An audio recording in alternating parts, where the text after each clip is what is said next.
Welcome to the 4-Minute Morning. Today is the 26th day of February 2018. Everything within your own risk, own reward. Let's start off with the dollar index daily time frame and Fibonacci downside. I'm looking for a market in a downtrend with a lower high rally. I want the low and the high number. The highest point in here represents 95.15 and the lowest point represents that of 91.01.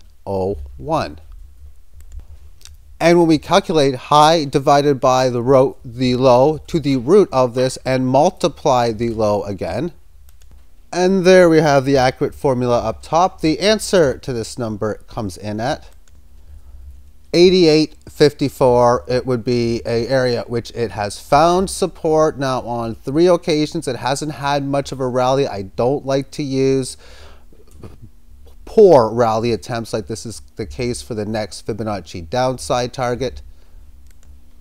Moving on to the monthly chart, 89.65 represents a 38.2% down retracement from this high and this low.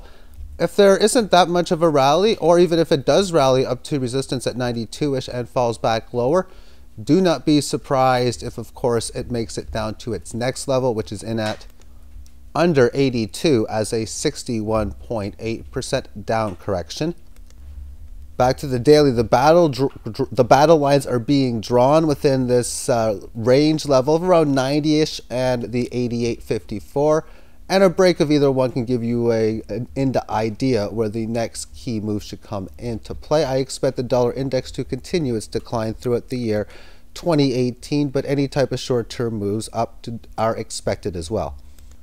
Moving on to the Dow Jones Industrial, I got 3 lines on this screen. 23,000, that represents Fibonacci upside. That was based on the 2007 highs and the early 2009 bottom, and it has ripped through this level. And we move back to the daily. The correctionary move had a decent pierce above this Fibonacci level, and from this high and this low with increased volatility from before, it has had now a second hit within the 61.8% Fibonacci level.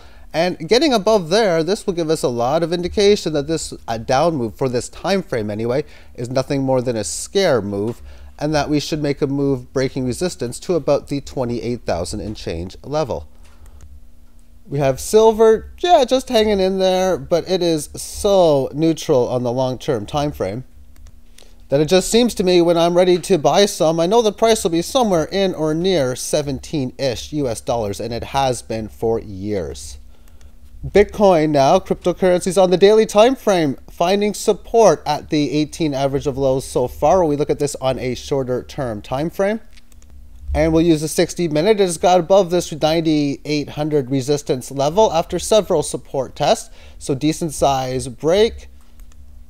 On the 400-minute time frame, this level represents a 38.2% correction from this high and the most recent low. If it can get above that, the 61.8% correction area would be in the area of a little under 10,800. Litecoin against the dollar in at 225 has had several of these resistance area hits at key Fibonacci level, has came back to support well. Looks like it's ready to lift off. On the 60-minute time frame, after moving up to that key point, nice support at the 18 lows, back up to there now. It's going to be very important just on the very short term to hold about 221 and change, but if it can do so and manage to get above into the 233 to 234 area, this thing could be ready for another nice leg higher today. And have yourself a great day. Thank you for tuning in. Bye-bye.